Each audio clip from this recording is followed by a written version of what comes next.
Halo teman-teman, kami mahasiswa dari Universitas Pendidikan Ganesha Singaraja.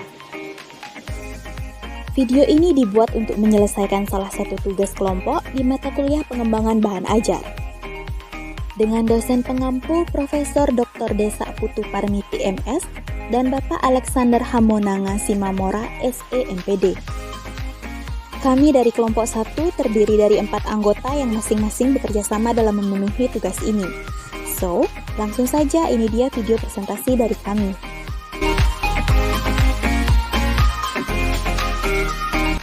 Oke, saya Triana Putri. Di sini saya akan memandu video presentasi pada kesempatan kali ini. Namun, sebelum membahas lebih lanjut, izinkan kami perkenalan terlebih dahulu. Yang pertama ada saya sendiri, Ninyoman Triana Putri dengan NIM 2011031279. Kemudian ada Niputu Dinasri Andini dengan NIM 2011031085, Made Mita Wedayanti dengan NIM 2011031155, dan Nimade Hardia Murtika Dewi dengan NIM 2011031166. Kami dari kelompok 1 akan membahas tentang konsep dasar sumber belajar. Di sini saya akan menjelaskan mengenai pengertian sumber belajar. Nah, di dalam dunia pendidikan dan di dalam proses pembelajaran di dalam kelas memerlukan alat pembelajaran. Nah, di mana alat pembelajaran digunakan untuk membantu proses belajar mengajar pendidik di dalam kelas. Alat pembelajaran dapat diperoleh dari sumber manapun. Nah, dalam pembelajaran, hal ini dikenal sebagai sumber belajar.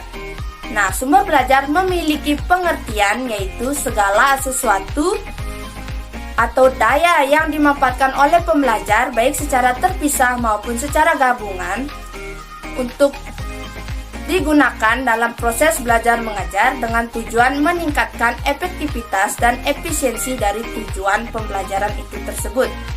Nah, itulah pengertian dari sumber belajar. Nah, selanjutnya yaitu ada jenis-jenis dari sumber belajar. Nah, menurut Kemdasmeli mengkelompokkan jenis-jenis sumber belajar ada 5.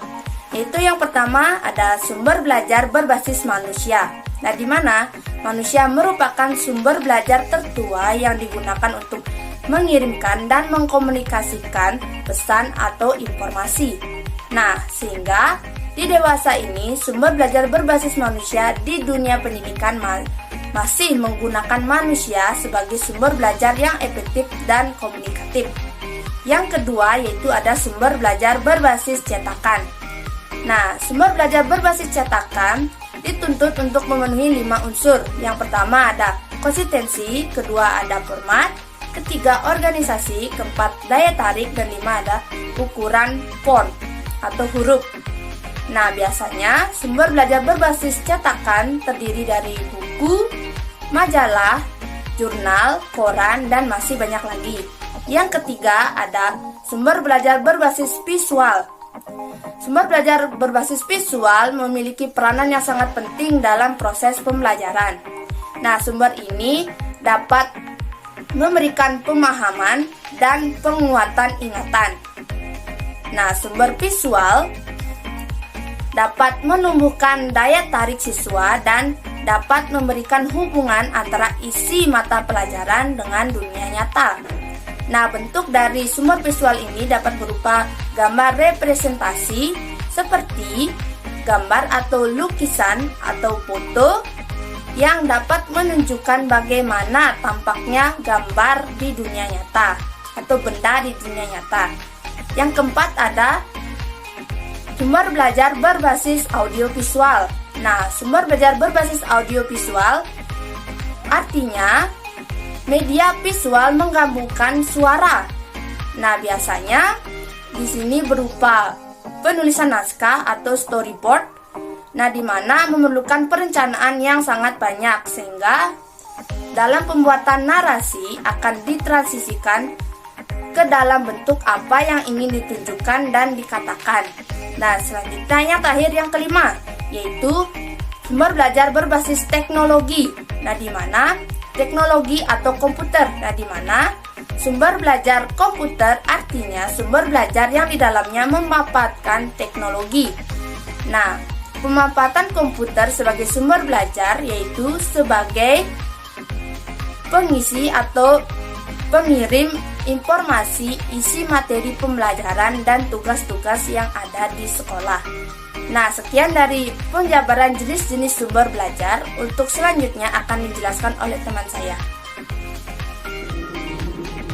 Materi selanjutnya saya akan menjelaskan tentang fungsi dan peranan dari sumber belajar.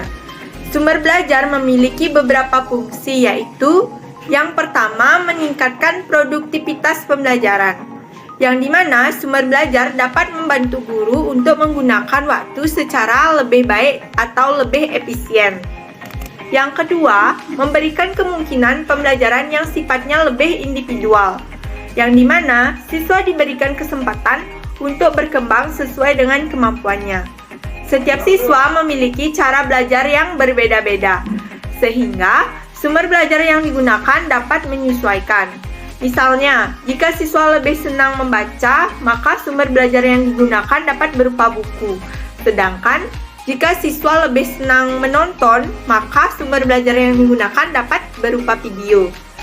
Selanjutnya yang ketiga yaitu memberikan dasar yang lebih ilmiah terhadap pembelajaran, yang dimana siswa diberikan kesempatan untuk menggali pengetahuannya. Misalnya, siswa melaksanakan kegiatan di luar kelas seperti berkunjung ke perpustakaan. Selanjutnya yang keempat yaitu lebih memantapkan pembelajaran, yang dimana dengan menggunakan sumber belajar dapat membantu penyajian informasi yang lebih baik, terstruktur, dan lebih konkret. Selanjutnya, yang kelima, memungkinkan belajar secara seketika, yang dimana dengan menggunakan sumber belajar dapat mengurangi kesenjangan antara pembelajaran yang bersifat verbal dan abstrak dengan realitas yang sifatnya konkret, dan dapat memberikan pengetahuan yang sifatnya langsung. Nah, contohnya, jika kita belajar suatu sejarah, maka akan lebih nyata dan seketika jika kita langsung belajar di museum. Selanjutnya yaitu memungkinkan penyajian pembelajaran yang lebih luas, yang dimana dengan menggunakan sumber belajar, pembelajaran menjadi tidak monoton dan tidak terpaku pada satu buah sumber belajar. Sumber belajar memiliki beberapa peranan, yaitu yang pertama, peranan sumber belajar dalam pembelajaran individu, yang dimana peranan sumber belajar lebih menekankan pada kemampuan individu. Misalnya, siswa belajar tentang cara mencangkok, maka siswa tersebut dapat belajar dengan mandiri melalui menonton video tutorial yang ada pada YouTube. Yang kedua yaitu peranan sumber belajar dalam belajar klasikal, yang dimana peranan sumber belajar lebih menekankan pada guru. Misalnya, siswa belajar cara mencangkok, maka guru sebagai sumber belajar memberikan pengajaran dengan cara mempraktekkan cara mencangkok secara langsung di depan kelas. Jadi, hasil belajar ini sangat tergantung oleh kualitas dari guru tersebut. Selanjutnya yang ketiga yaitu peranan sumber belajar dalam belajar kelompok. Nah, yang dimana peranan sumber belajar lebih menekankan pada kolaborasi kelompok.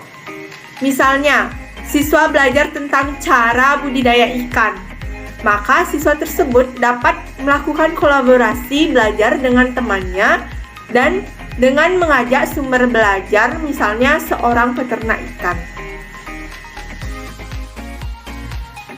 Materi selanjutnya saya akan menjelaskan tentang manfaat dari sumber belajar.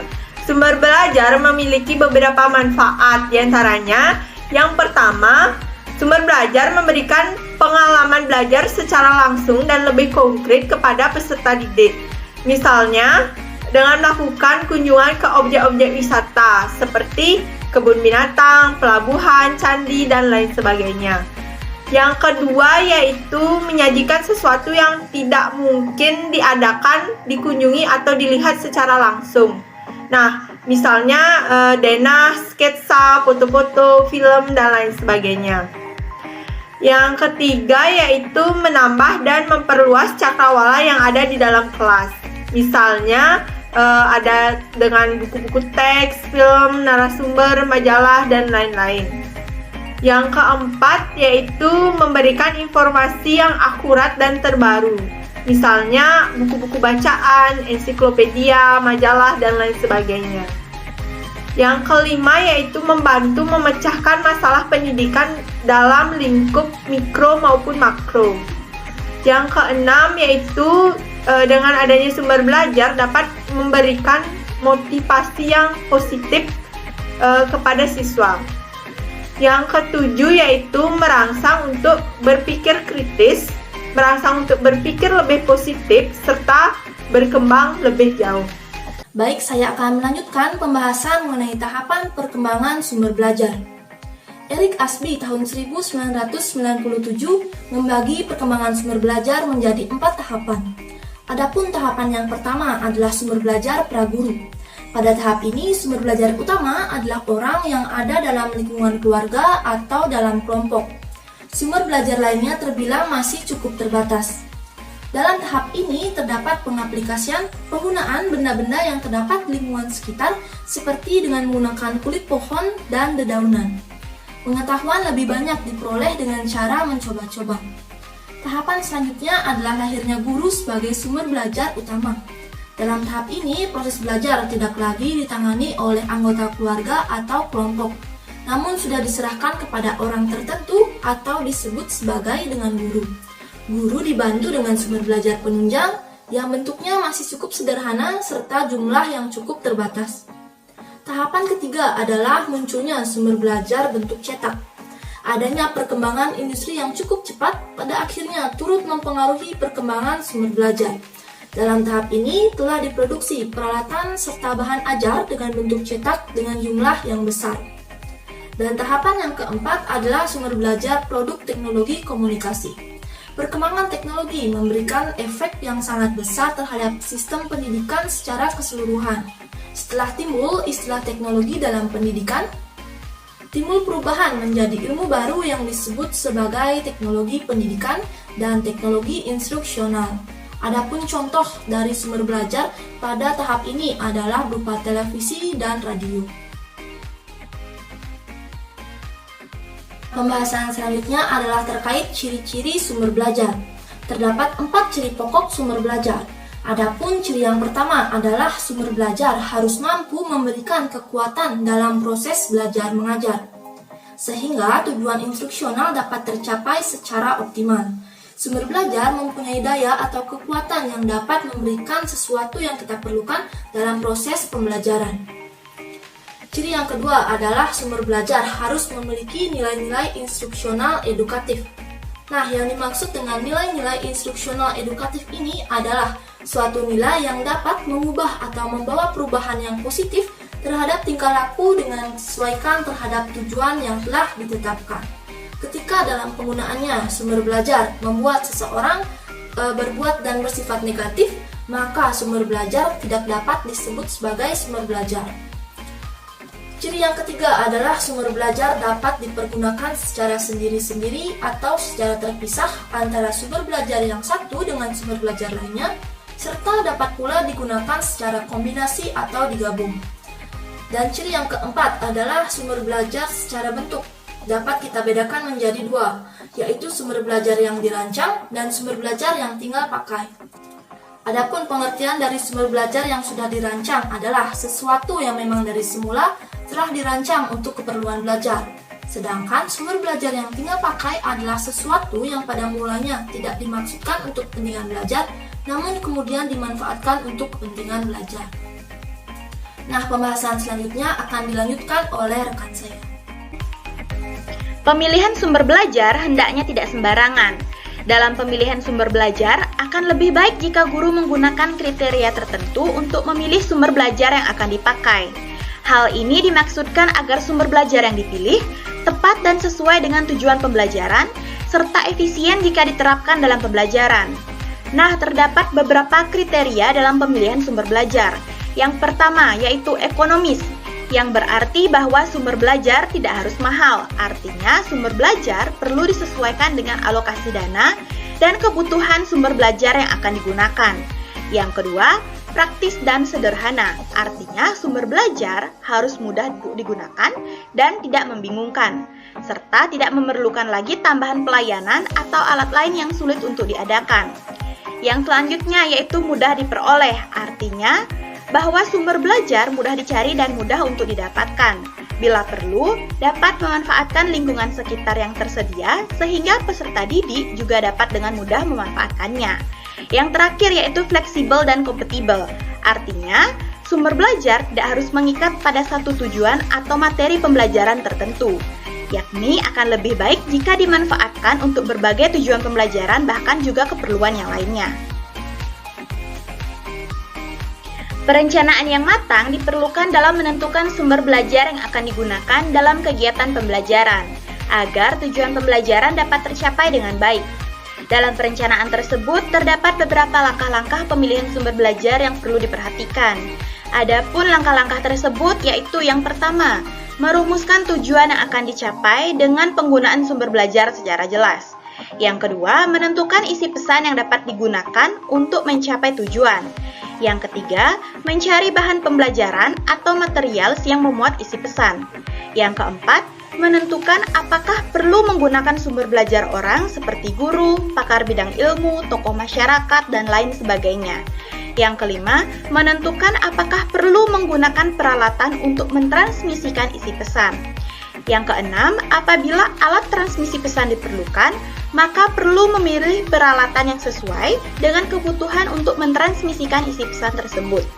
Yang ketujuh, menentukan teknik penyajian pesan, misalnya dengan menggunakan teknik ceramah, tugas, tanya jawab, dan lain sebagainya. Yang selanjutnya yaitu menentukan latar atau setting lingkungan, tempat di mana berlangsungnya kegiatan penggunaan sumber belajar tersebut.